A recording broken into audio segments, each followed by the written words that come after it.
Alright, guys, we're back here at Geezy Town with Trevor. We finally got to do part 2, finally. We had some busy schedules here, all of us, for everyone to be able to kind of work out with each other and all that stuff.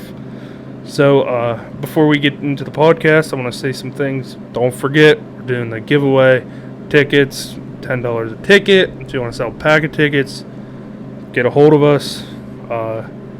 Again, please be not curious or considerate. Thank you, man. I appreciate you. Considerate of just some things coming up here, but we got a partnership and a sponsorship here finally. That'll be coming up here soon. We'll discuss that more, I'm sure, here in the next coming videos. But from there, we're gonna go ahead, and Kyle's gonna go ahead and we'll talk to Trevor again. So, Mr. Walls, how you been? Doing all right. Last call you guys had, we were here. What? I came out as a carbon monoxide alarm. No priority symptoms. So we responded the engine. We arrived on scene, and we began our investigation. We began our investigation. Once we entered the house, as we started making our way up the gas meter, it started alarming, stating that there is levels of CO in the residence. So at that point, we evacuated the residence, and then we donned our PPE and we began to continue to investigate. The initial call stated that they had a lawnmower running next to the garage, and they were thinking that's what caused the CO detectors in the house to go off. And in the garage, it was a split level, so the garage is on top of the house, well, the living area, then the garage. But there's a AC heating unit in the garage, and we're thinking, after investigation, we're thinking that the fumes from the lawnmower traveled into the AC unit and spread out through the house. So we provided proper ventilation. We monitored it for a good while, and after we got the levels brought down to a safe environment, we advised the homeowners that they could go back into their house, and advised them if they had any other issues prior to us being there and doing what we had to do, not to hesitate to call 911. So, Good deal. So nothing. I mean, it was a true incident, but luckily it wasn't as severe as what it could have been. That's good. Very good. The other night, you guys ran a job with Hollidaysburg. Anything on that, or? Yeah. So, well, it came in as a possible dwelling fire, smoke in the dining room. We were already here because our crew was here already because we had a motor vehicle accident before, so we still had guys still here from that. We were the second engine in, so we investigated with Hollidaysburg's engine crew to find out the stove was left on for a period of time, and which caused it to not catch fire but kind of heat up, and it caused it to smoke a little bit. So we secured that and vented the residence, and like I said, it was a true incident, but nothing extravagant. Okay. Could have been a lot worse if it wasn't caught in time. What day was that? A couple weeks ago. Oh, really? Yeah. Man, I don't know where I was sleeping. That was Chris Cherry's post on Facebook.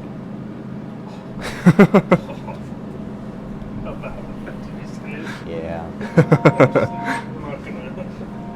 I'm not gonna bring that up, but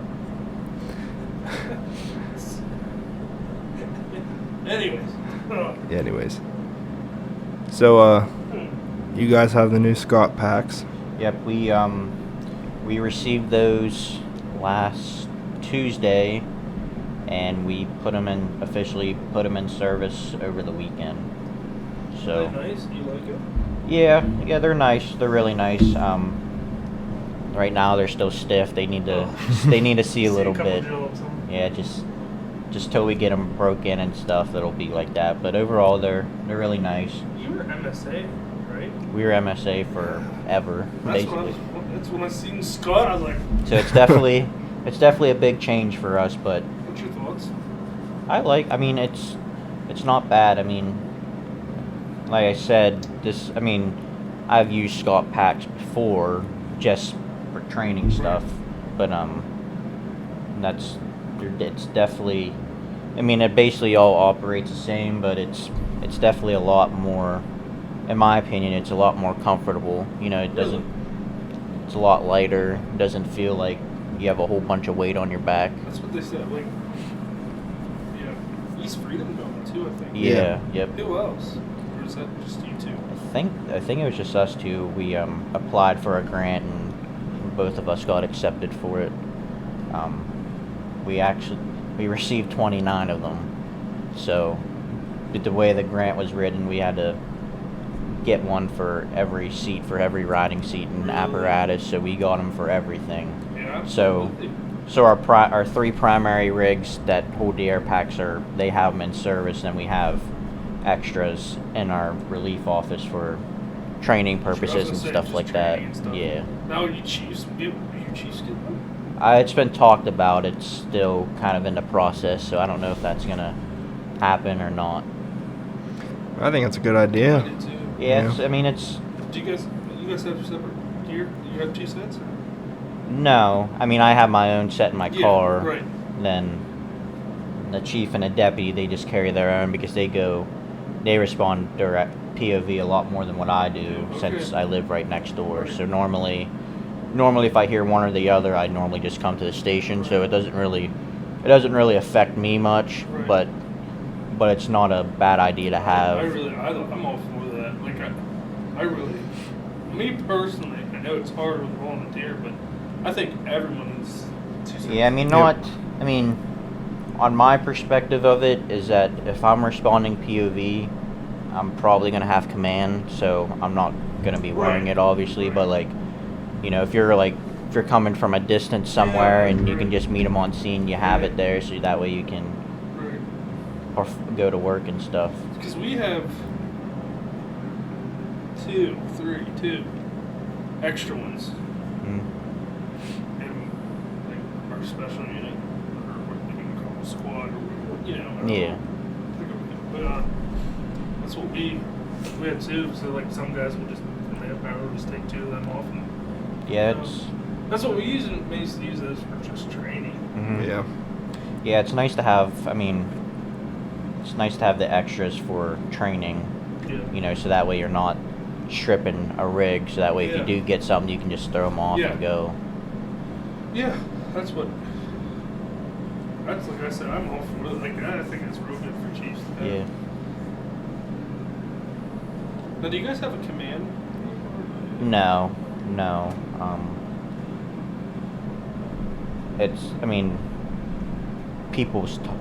The chiefs and the other officers talked about it, but that's something, not a priority list that we're looking into, because mainly the chiefs respond unless if like a captain or someone's coming physically past the incident, then they stop. But normally everybody except the highest chief available will come to the station. Now, do you go POV a lot, or do you try? Not really. Mainly the only times that I really go POV is at night, because our chief works night shift, and then our deputy, he's a truck driver, so sometimes he has to get up really early, so he won't respond to some of the night calls. So that's mainly my time that I'll respond POV. But I always make sure that we have at least a driver here, because if there's not a driver, I'll at least come and get the rig there, then I can take command from there if need be. And then you can always have someone run the pumps, or however. Yeah, it all depends on the situation. But normally we have a pretty good crew that responds. So It seems like you guys got a good crew. yeah, I mean, we have our good days and our bad days. Like everywhere. Yeah, I mean, there's times where we'll get 2, 3 trucks out the door with no issue whatsoever. And then there's times where we'll get one with a light crew. It all depends on the schedules and stuff. Yeah, right. Yeah, that's pretty nifty. So, I don't want to get too much into it because it's a Fleet Friday ordeal, but you guys' traffic unit is a retired ambulance, right? Yeah, it came from somewhere in Philadelphia, somewhere out really? there, somewhere out there in that area. So that's stuff I like to see, though. Instead of sending them to a scrapyard, some other departments can utilize them for something. Yeah, that's yeah, they definitely. This was mainly all the fire police setup. Like all the fire police is the one that created this vehicle. I like So everything they rigged up, put together, it's all on the fire police. I like it a lot. So that's basically anything fire police you need for a traffic scene or whatever. It's on that truck. Then also our fire police has some stuff on their trucks as personal vehicles as well. Because the same thing as the chief officers. If you're in the area, they'll just respond. Right. Yeah. Now, do you have a bunch of fire police that fight fire as well, or do they No, mainly our fire police are strictly fire police. You need that. I'm all for that. Yeah, I'm all for that. There's times you'll get more fire police and firemen too. Yeah. So which is not a bad idea because Right. it leaves the firemen doing the fireman stuff and the fire police can do You don't the have to traffic worry stuff. about. I'm sure as a chief, you don't have to worry about it because they know their duties. Yeah, no, it's very rare that you really have to give the fire police orders because once the first fire police gets there, you kind of tell them what you need and stuff, then they take over. They switch over to their TAC channel and they handle the traffic. The only time we really communicate with them is if we need to shut the road down for a certain minute or if someone's coming, so forth. So now, do you have if you're on the rig, do you have an individual always monitoring your traffic channel? Sometimes, it depends on the crew and the day. I'll have I'll just use Kyle. If we have fire police too. If they're on our TAC channel, we call it our TAC. Mm-hmm. They we'll have let's just say Kyle has it on the same TAC channel so he can communicate and I can communicate with dispatch and else. Yes. Sometimes we'll scan or we'll switch back and forth. It's normally, if we don't. It's not that we don't communicate with fire police on the scene, but normally we don't. If we absolutely need something, we'll switch over and talk to them. But normally they just do their thing and stuff. And if they need to communicate to us, they'll just switch over and call for us. That's nice. That makes it easy on you. Yeah, because that's the whole part too. That's a big job if you really think about it. Yeah, it can be. You got your whole department on that piece of apparatus that day in your hands, basically. Mm-hmm. So that's why you got to really communicate. Yeah, that's some of the highways and intersections that we deal with. Around certain times, it can get pretty chaotic with people driving and stuff. So it's nice to have them set up, and they have their own guidelines and stuff, and their own training and stuff, so they know right then and there how to set things up and stuff. Yeah, we don't really. You guys do have a lot major highways. We just have a square there, and then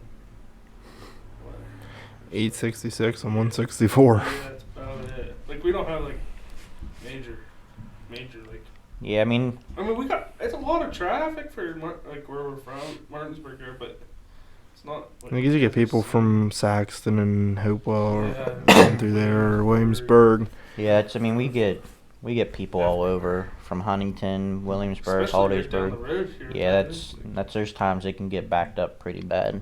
Well, even today, mm-hmm. we were sitting there for a while. We're like, holy cow! There was a steady flow of traffic too, and it was 6:30. Yeah, it gets pretty busy sometimes, especially down at the main intersection down here. It gets pretty busy. I know when I worked over here at Curry, it was terrible getting out in the afternoons. Mornings it wasn't bad because I was there at 4:30 in the morning, but still getting out at 3:30. Yeah. It was rough. Yeah, well, that's what I mean. It was terrible. I work over there. I take catfish now. I used to get it through Dungansville and up there in there, and then Freedom. Now I was like, oh, that like shaved almost 5 minutes off my trip. Yeah. I told you. But it's just like at busy time, it's not. Then when you hit East Freedom, Yeah, it's weird. that I would. road rage. Oh, That is, yeah. I cussed everybody out that I could. oh, I hate it. I hate it. I'm not worried about me. I'm worried about a lot of other people. You know what I mean? It's bad. Yeah. Yeah. It's bad. Yeah. So there's, like we were talking earlier, the Seek thermal imaging cameras. Do you know much about them? I don't. Not really. I mean, I've seen pictures and videos of them, but I don't really know too much about them. We just recently received Lunar Ticks about a month ago. We received those through a grant. We put those in service. We have two of them in each truck with rescue engine and engine rescue. 720 East Main Street, Roaring Spring Borough, about 61 for a pedestrian struck. Oh, shit. Station 60 and rescue 40, 1927.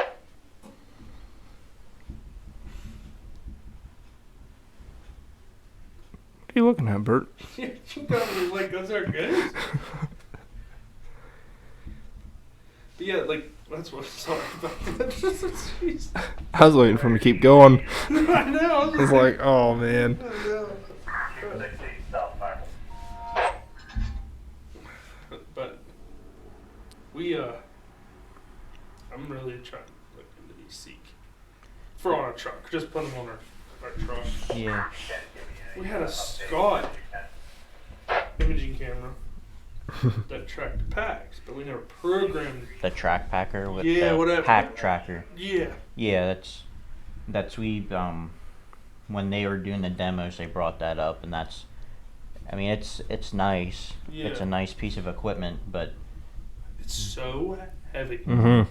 We just like before we came tonight, we're trying to get I call it gutting it. We're trying to gut the truck. Mhm. Look. yeah, Not saying it doesn't look like a truck, but we're just making it more making it better. better looking, putting more tools in In the cab. cab, and just so That when way- we get that- there, we're not scrambling around. Yeah. Just grab your tool and And go. if we can't set the truck up, we're coming with tools right away. Yeah. Instead of have to search, walk around to the back, lift up. I mean, we probably still will. It just depends on what. That's why I love the officer side jump seat. Yeah. Because I jump out, my tool is right there. Really. I know. I mean, we don't have assigned seats. But Yeah, we're we the know. same way. We know, like, okay. When I'm there, Be sitting when I- behind the driver. They know that's where, okay. I'm sitting behind the officer. Bert's usually in the middle. Yep. Yeah, we're the same way. We don't have assigned seats or like riding positions just Mhm. because we're not a staffed company. Exactly right. But on a normal day, if you're getting the normal crew for that truck, kind of everybody knows what you're getting. When I'm in the officer seat and I have my normal crew on the truck, I don't really have to say order much because everyone kind of knows what they're getting, what to do and stuff. Right. See, we just got done with our truck training this month. We're just almost done. Well, we are done with it. Yeah, we are done with it now. That's like each captain a month would have a truck. So that's my truck. So I was trying to get these guys set up like what each seat means. Obviously, we're not using that because we're volunteer, but at least they know. Okay, this seat is what. So the guys on the driver's side, like if you split it, they are taking care of the outriggers and stuff on that side. Mhm. The driver and officer was set the rig up, or excuse me, they're running the outriggers. We got some good juniors coming in now. I think are gonna kind of enjoy it. They were a little slow there at first, but we're It's crazy. Just that month time, you take time, sit down with them like we did, and literally just go over. Yeah, everything. that's what you got to do with like the juniors. I mean, we don't have we don't have as many juniors as what we did at one point, Okay. but that's even though unfortunately they're not allowed to do a whole lot on the Yeah, fire right, scene, right. but it's nice to teach them, show them how to get things set up, Yeah. the basic setup, so that way when they become that age, Right. they know off the bat, Right. or have a general idea on what to do. Because, like, I know it's crazy. Like, go back to the truck again, because that's where we were based on this month. And obviously, next month we'll probably get more into the rescue. And then, Mhm. each month we'll take care of the summer. But it's just fresh in my mind right now. The truck was like, I was telling them that, like, you have to be over 18 Yeah. to be on that thing. Because everything Oh yeah, everything's thing on that truck, you know what I mean? Like, you're climbing it or you're going it. Like, Mhm. you know what I mean? And juniors really aren't allowed. But there's a time during the day where a junior might be on there. And there's always stuff for them to do, in Oh, my yeah. opinion. I tell them all the time, grab tarp, get away from the scene. Not like too far away. Put the tarp down. out of collapse zone. Yeah, and then just put spare air bottles, water there, and make sure that our crew knows. Mhm. Because, like, when we're going, let's just say we're going to Roaring Spring. We're out of the way, they see us, they just tap us and we'll relay the message. They can change bottles. Oh yeah. They can do, They can do a lot of minor Yeah, stuff that that's- can help help us out. out. Yeah. And that's why I'm so for this. Because, like I said, we both came, all of us. Yeah, you came through as a junior too. So everyone here, we know how it is to. Come on. Come on. It sucks, but Yeah. Just But want it's to be just- 18 already. Yeah. still Yeah. fun. And now it's like, holy cow. Where'd that time go? But no, like when I was a junior, I had good mentors. Yeah, it's crazy now, Yeah, it's And now look, we're at, like where we are. you, That's- me, Bert. We're all teaching. That's what I mean. It's like art. yeah, that's the know? thing is that you need good people to teach you and get you on the right path, so that way, if you continue to do this line of work, you can be up there, and Yeah. next thing you know, you might be teaching That- someone else. Exactly right. And it's funny, it's like you're younger, you're like, oh, I always want to sit up front. Oh, I want to sit up front.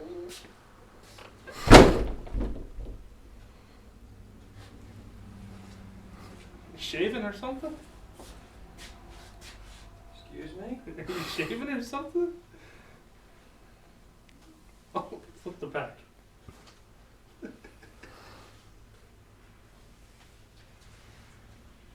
We shan't discuss that while you're on the air. What? What's new? You work New Jersey, New Mexico, New Alexandria, I guess. Who is this guy? New Britain. Take a Maybe seat. maybe you need this. I need to. Maybe you need this. Grab a seat. Come on in. Let me open the mail first. You done yet? Sorry, we were rudely interrupted. Where were we? What were we saying? About Talking juniors. junior Juniors. members.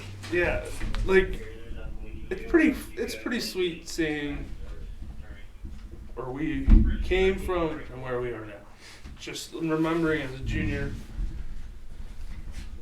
like you said, am I 18 yet? Can I do this? Can I do that?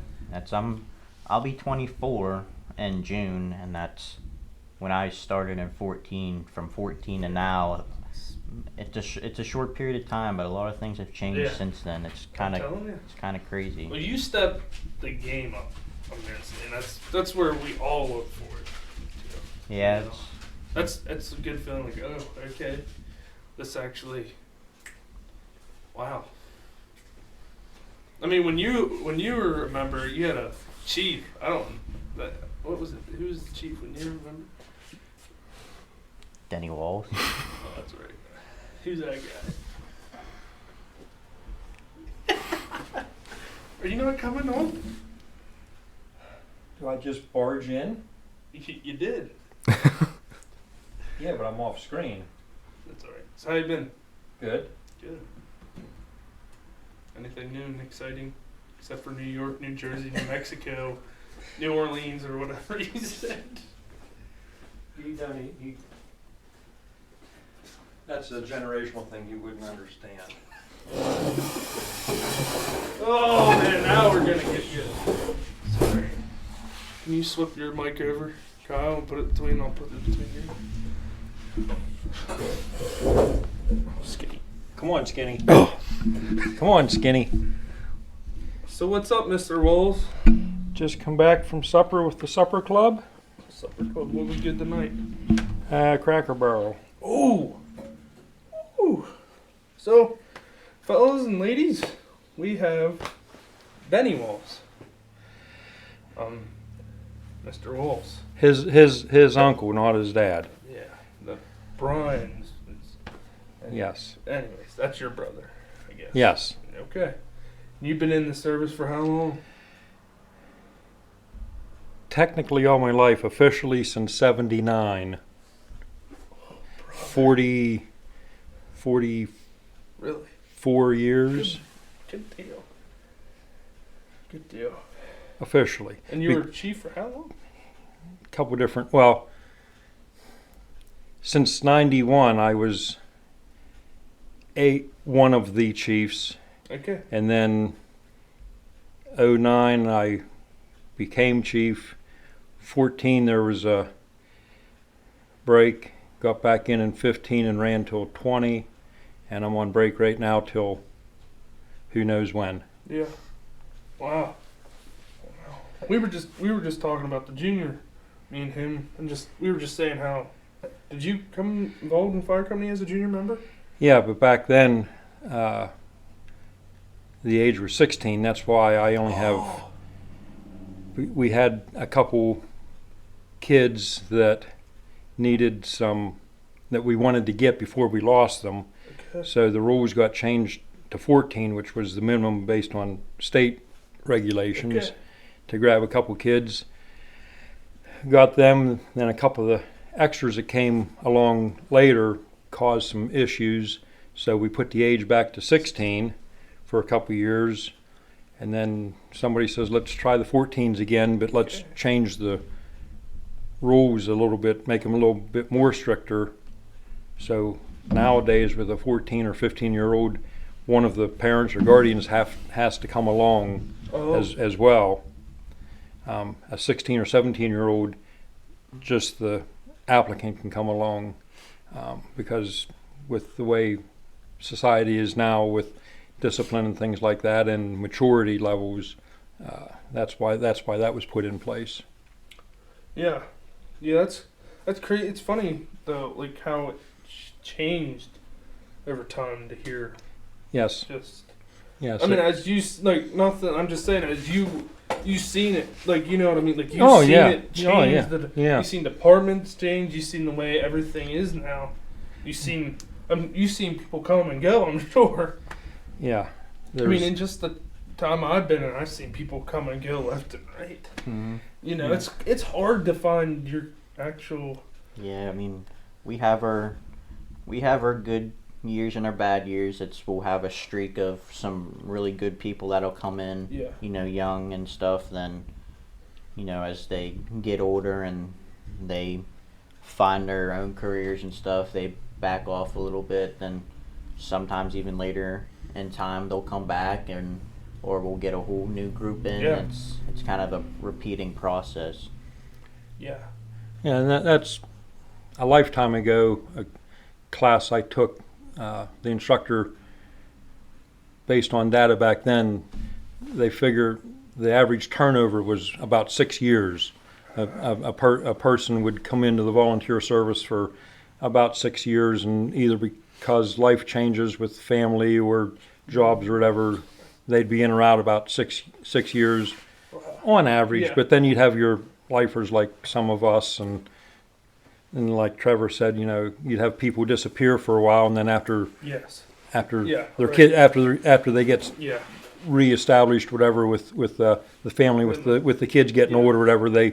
Sometimes they'll come back if they're still in the area. Because that's what Pops did with us. Like you could tell once I was born, he had to stop, and then once I was old enough, he started again. And then once my sister was born, he stopped. You could see the time. Yeah. But then once we were all at the age, he got more involved. I mean, and see a lot of that too. I can see as societal changes, because back in the 60s and 70s, society was different, and wasn't as much commitment to everything else. Nowadays, parents with kids, trying to, running a couple kids to sports and everything else. Yeah, and it's exactly. like there's just not the time, and things are going so fast anymore. You can't. especially like now with the season, like look, it's baseball season. Yeah. And I'm sure you see that. Oh yeah, we have some parents that are affiliated with sports and Or scouts or Scouts things and like stuff. that. Right. so they come and go when they can. Yeah. And that's what I mean. Like that's why it's volunteer. Mm-hmm. Yeah, but I mean, it's always, that stuff has always been there. Scouts and sports, school sports and stuff has always been there. But for some reason, the time commitment is shifted Right. for whatever reason. Okay. So Yeah, that's like earlier we mentioned about like always wanting to do when you were under the age. Sorry, like when you were under the age of 18. yeah, There's always stuff for junior members to do. yeah, And like we just we're talking like this month was our truck. We pounded on the truck this month, and we had our junior members basically have set up. I don't want to get heavily involved again, but like just set up the truck properly. There's always stuff for them to do, and then, like I said, tarps. Put a tarp out, the clabs in, get your bottles, put water or whatever. They can change bottles. Just yeah, and even that too. With child labor law and things like that, it's become a lot stricter. Yeah, because I know what we did as juniors compared to what you've seen it. Even Yeah, 5 years ago when I was a junior, Yeah. it's changed. Am I Yeah. right? That's theirs. I mean, I feel like They put like not saying like I know it's a safety thing. I understand both sides. I really do. But like at the same time, they're here to save, and it's safe department. and there has to be some give and take on it. I understand the safety factor, which is paramount to it, but the thing is, you can't learn if you're not allowed to Get do. that experience. Yeah, because you can sit in a classroom and listen to somebody preach to you all day long, but if you're not going out and getting the hands-on, trying it, Right. learning how the best method is for you to do the job, you're never going to learn it. You're going to lose interest, and I think that's a lot of issue too. People lose interest because they're not allowed to do anything. And not like the essentials, like the. Oh my gosh, the hours. Were they that long when we took them? they were pretty long. Yeah. It took me, well, I kind of did mine in different steps because when I was between 15 and 16, I got my 1 through 3 done. same. Then I had to wait till I was 18 to do my mod 4 and my burn and stuff. But it was definitely a process. I just don't. I mean, I remember going through that. I just don't. It just felt like. It just felt like a lot of time. Like we just got like last year, I think we had a bunch of guys coming through there, and it just felt like I was like, oh. That's like my pap said when he took essentials, it was 80 hours 80 hours. for everything. Well, yeah. 80 hours, Oh, yeah. Threw everything out of the burn, he was done. Now it's like 200 and some, if not I gotta more. say, oh my. That's the difference. That's second edition. That's second edition. This is 6th edition, and they're on 7th edition, but there's not a copy out yet. But that's the difference between 2nd edition and 6th edition. Oh my. Because back then, you didn't have to worry about weapons of mass destruction and guess, yeah, right. terrorism and things Right. like that. That's all stuff that's been Added on. added onto our plate Yeah. because hazmat wasn't that in depth back then. And materials wise too, like this hazardous materials like Yeah. has went up through the roof. Am I like you know? Yeah, that's Look at that guy that came up and visited Yeah. our station Oh, that was a yesterday. cool. You'd have liked that. He was a sorry, go ahead. He was Tennessee. He was Yeah. like different parts of Tennessee. They can transfer a good bit, I guess, down to Tennessee. They had, I don't want they to had, get the like- word mixed up. Yeah, but, they had like their county departments that are Department paid. Then they had their city departments. That are, so like down there, it's really weird. yeah. Like their county departments do not run with the city departments Yeah. unless requested. And he said like the one time he was working at the county, the city had a fire, and he was watching the header, and he could literally see the header, but He said it The was county. probably about 6 blocks. yeah, he said he could see the header plain as day, but the city, it's just how it's crazy. But he was the coolest guy. Like we talked for an hour. Not yeah. Bert, you think an hour? And he was talking about like his buddy had cancer, died of cancer. And that's like it's just crazy. I'm sure you like. It's crazy to hear the older fellas' stories compared to like what you know what I mean. Yeah, and it's only getting. It's all. Not saying that it's getting. I mean, fires and situations are. I don't want to say getting worse because they were always. I mean, Yeah. fire's fire. Right. I know but- what you're saying. But the way that building materials are and stuff, other hazardous stuff you got to deal with, it becomes more technical and more serious than how it was back in the day. Yeah. And that's I know in city of New York, I watch videos of New York fires and stuff, and that's a lot of their fires right now are involving lithium ion batteries. So, yeah. That's they have because a lot of people they get those electric bikes, electric scooters and stuff, and charging them and stuff. They don't. I don't want to say they don't charge them properly. Right. I know what you're saying. But Yeah.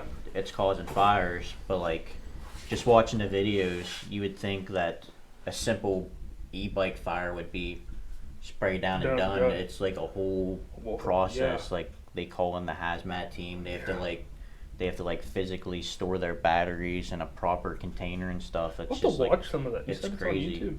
Yeah. I'll have to watch. Did you ever watch any of that stuff? I don't get a lot of YouTube time. Okay. There's two guys that I mainly watch on YouTube. Their names are Skylar Fire and the Magisterium One. That's we watch. And that's they almost just about every fire, like especially like Manhattan and stuff, they're always there. You Yeah. know, and I mean they're good. It's good footage and stuff. Like good footage, seeing what they're doing and stuff. That is a different animal up there. Yeah, and that's just more technology that's Yeah. creating more Problem. problems for the fire service Exactly. across the board, whether you're a career or volunteer. It doesn't Yeah. matter because it doesn't care. That's I don't like. I'm starting to see like More Teslas. more Teslas, Mhm. more. Yep, we have quite a few in our township now. Yeah, we got- I've seen a good bit running around, and that's We got a good pile. Oh, even just this afternoon I saw, I think it was a Kia, what is that, Ionic Yeah, or whatever. We got a They're- good bit of them. Yeah, everybody's going, it's only going to be a matter of time whenever we I can't. finally get a fire involving them. Well, there's a lot of classes popping up. I get Yeah. notified on Yep. email here. There's Yeah, bucks, and they're pushing that I took even one. that battery class Yeah. and stuff. I took one out in Hollidaysburg a couple weeks or a month ago or so, Yeah. and that's you think a simple car fire, you're lucky. I mean, on a good fire, you can normally get it 3/4 of a tank, maybe have to have a tanker supply, but with these new electric vehicles and stuff, that you're calling in multiple tankers and stuff just to put one car out. Yeah. That they say, doing research and stuff, they say it averages about 4 to 6 hours and 15 to 20,000 gallons of water just to put a simple vehicle out because of all the electric and Yeah. stuff.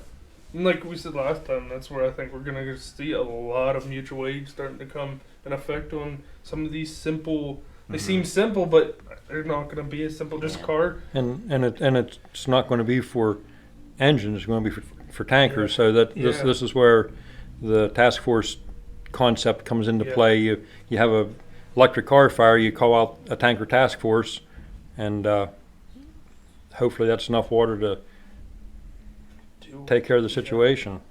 Yeah, I shouldn't say I'm excited to see what the future is going to hold here in 10 years from today, but I'm not excited. You know what I'm saying? It's like, it's going to make our jobs a lot harder. Yeah, and it's not, I mean, it's not that we're doing anything wrong. It's just the way manufacturers and stuff are building new materials and stuff. That's what's... And even in houses, too, there's so much electric.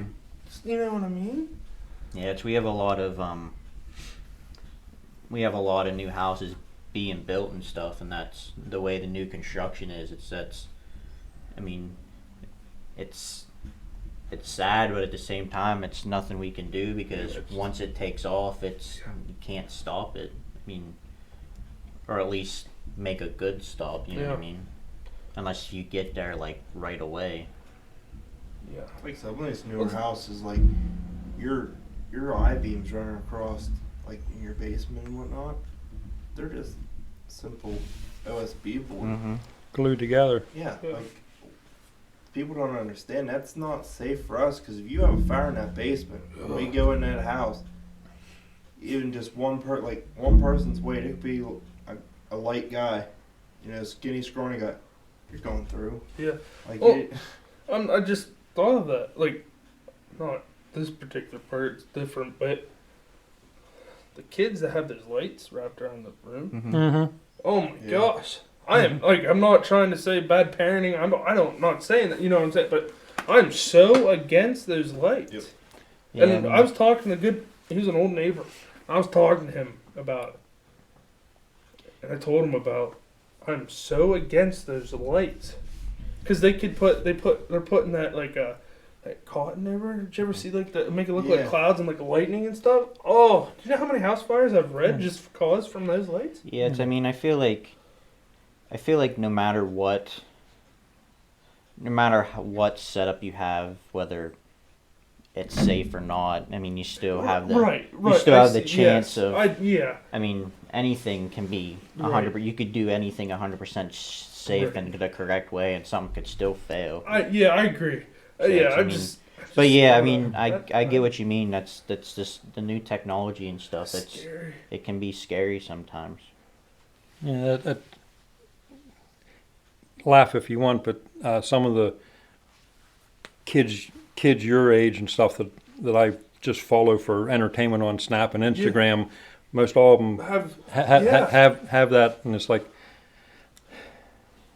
wow. It looks cool, but that's the new fad. But it's like wonder if they're taking into consideration some of that stuff. That's like in lights that you can put up underneath your bed. Well, like in my office, like your keyboard that's lit up like it, but that's just the keyboard. But like, there's some offices, man, they got those lights wrapped everywhere. Then you have them ones that like aren't even coated into like the plastic. Yeah, they're like bare wire. Yeah. No, I'll pass. Like we'll get when we go on vacation, I make sure everything's unplugged because it's like one of those things where it's like you've seen so much because it's caused like this. That one I was on Facebook there, and the lady had a candle, but above her candle was this like a Scentsy thing or Febreze thing that stuck on a wall. And she had it set like 30-minute increments. She let her candle on when she left for vacation and had it right underneath that and totally forgot, burned her house to the ground.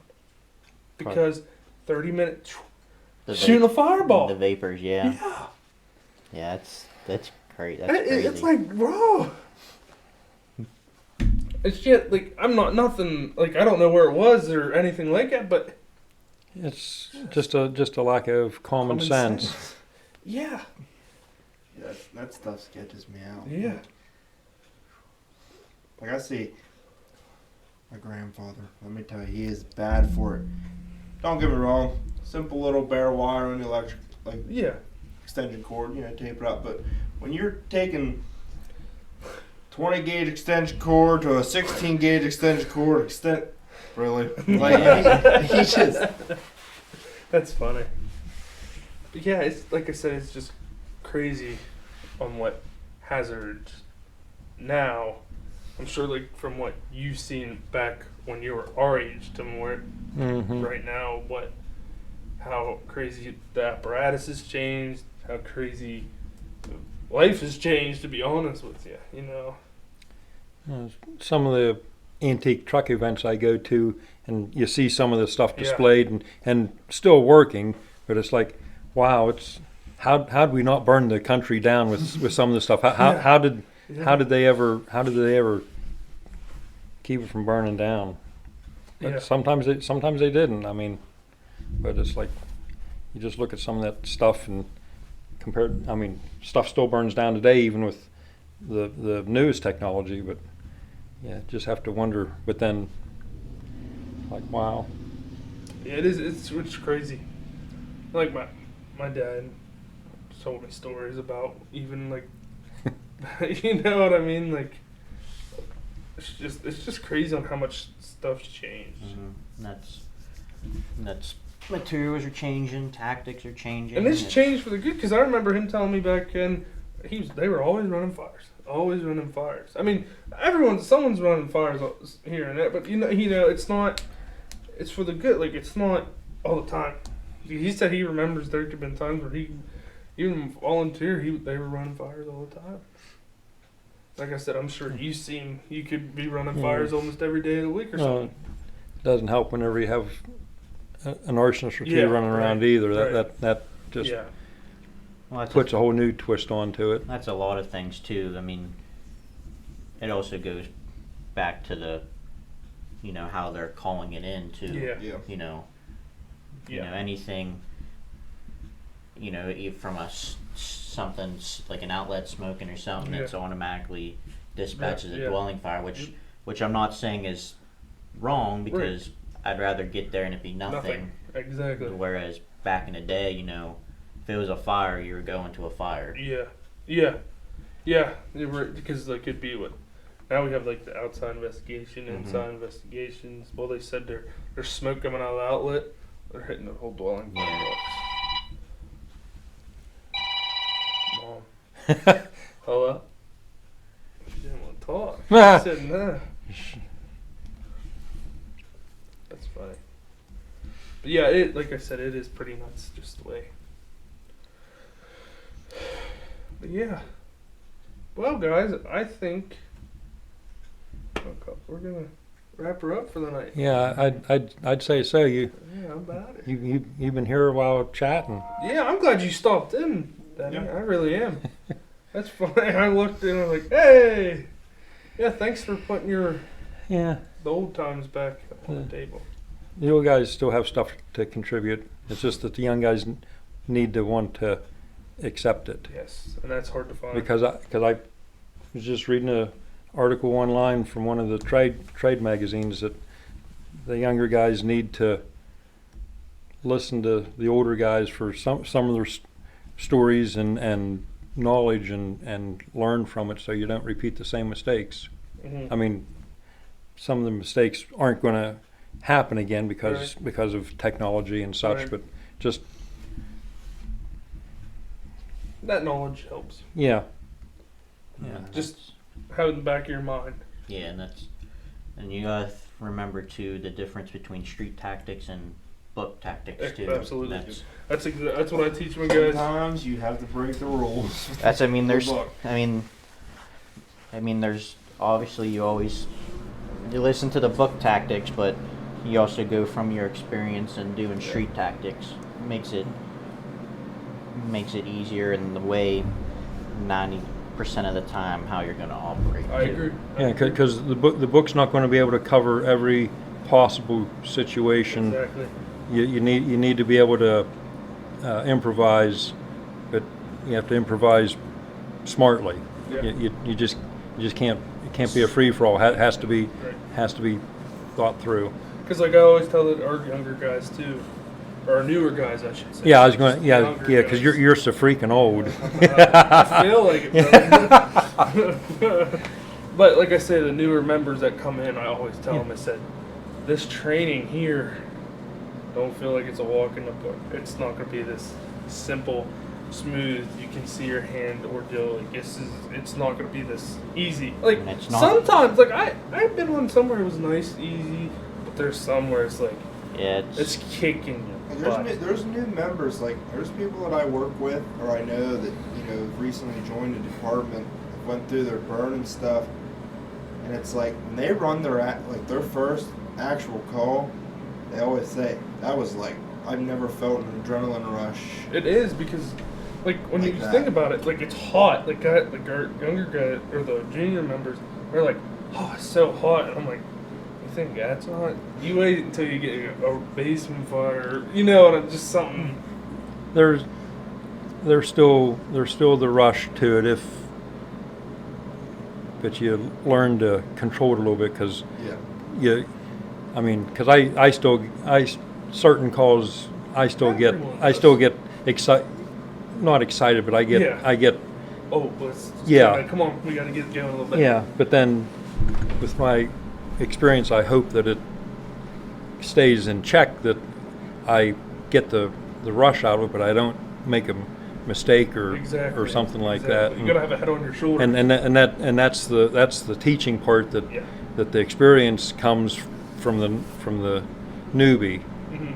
is that you don't want to come off the ground so high that you forget what you're doing and Yeah. you lose all common sense. Because, like, if they're able to be on that rig with you, they're watching you the whole time. Yep. Because it's like, I mean, Or, you or, see- or you're hoping that they are, Yeah, or you're right, hoping that they right. are. And that's like I tell them, like these guys too. Like, this is not. I'm not just training to train them. I'm training as well as I'm discussing this with you guys. Like, so it refreshes my mind. Yeah. We're all here. I always tell them. I said, if you see something, tell me, and if we'll work it out. Yeah, you need to do it enough that it becomes muscle memory. Yes. Yes. Yep. But you need to not be complacent with that muscle memory. Oh, it's just a smells and bells call, and Yeah. and Right. then it turns out to be something else, and you're not prepared for it. Ugh. There's multiple times. There was the shoe factory caught on fire. I wasn't on that one. Which time?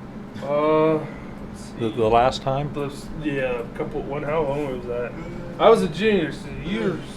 I was probably in 14. It was probably 14. That was the thing up on the roof that was on fire or something? No, it was up in the attic, Up crawl in the space. okay. They thought that we got an alarm. They got an alarm for there, and it's right down from the house. So Pops went direct and stuff, and he could, like, it was winter and they could smell like burners. Oh, you know that winter cold, like the wood burners burning. Mm-hmm. So they couldn't tell.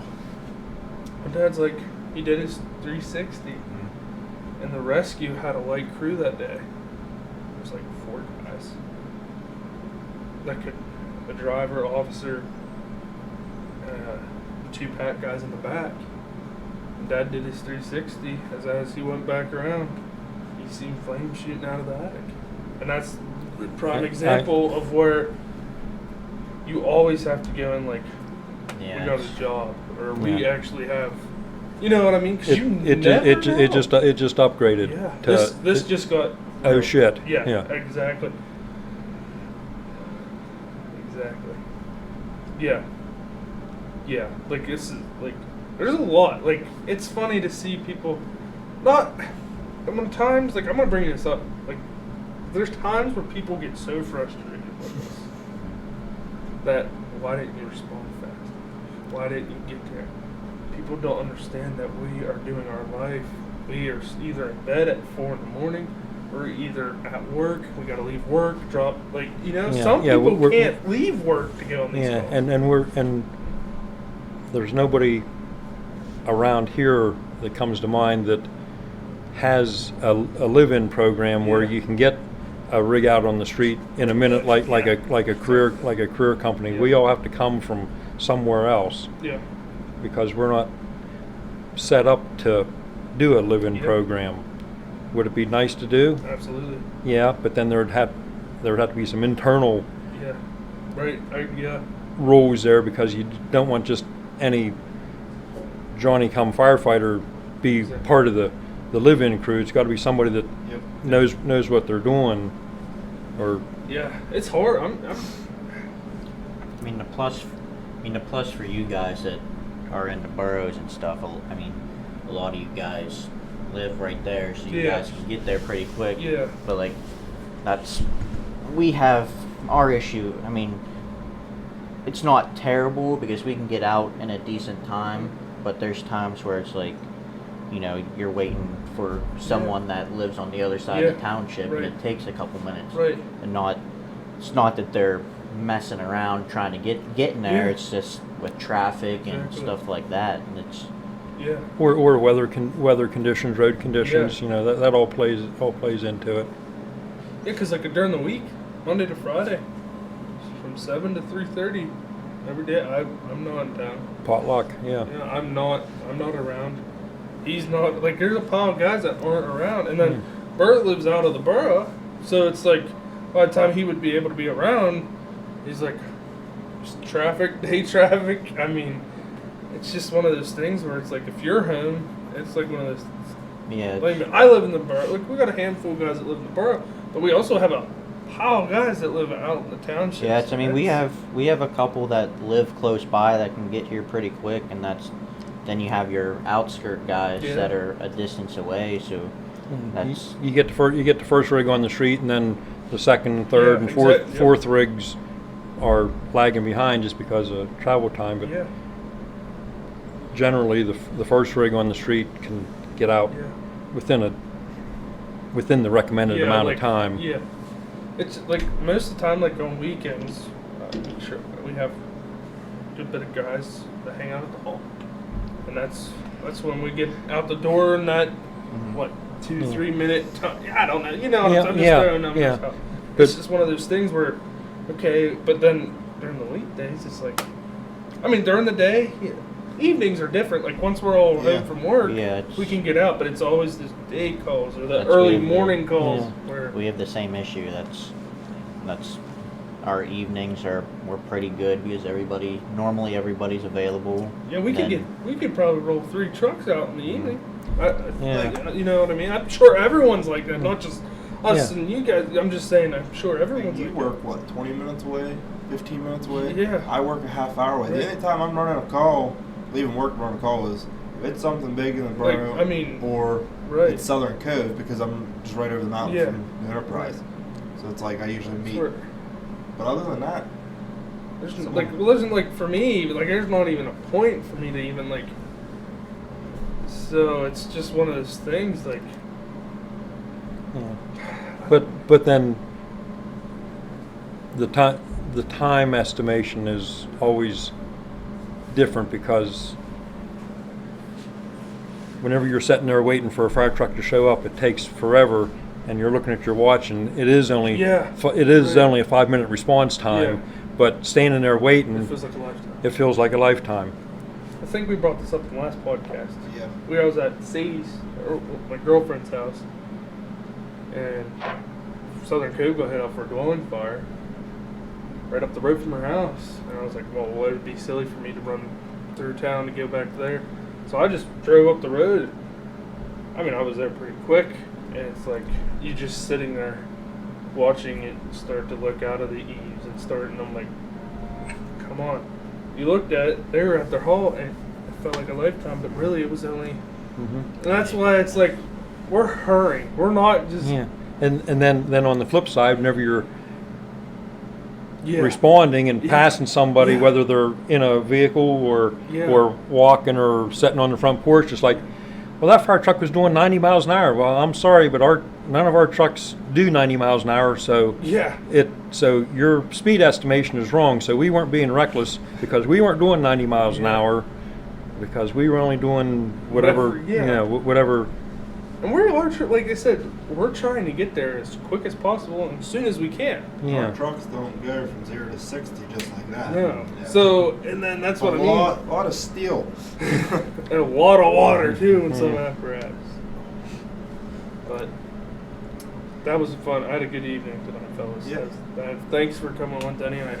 I appreciate talking to you, man. Always. Yeah. Trevor, Yep. thanks again for finally wrapping this up. Finally got this part 2 out of here. Not finally, but finally got the Got time. the chance, yeah. But again, before we cut off, make sure you get a hold of us for tickets for a giveaway. So we have 8 tickets, 2 parking passes, $10 a ticket. You'll have a chance to win 2 of those giveaways. August, we're gonna probably do it end of July, beginning of August. So if you want to sell tickets for us or buy, get a hold of us. Let us know. But alrighty, guys. Well, we're gonna sign off here with Geese Town Part 2 finally. So we'll catch you guys later on. See you.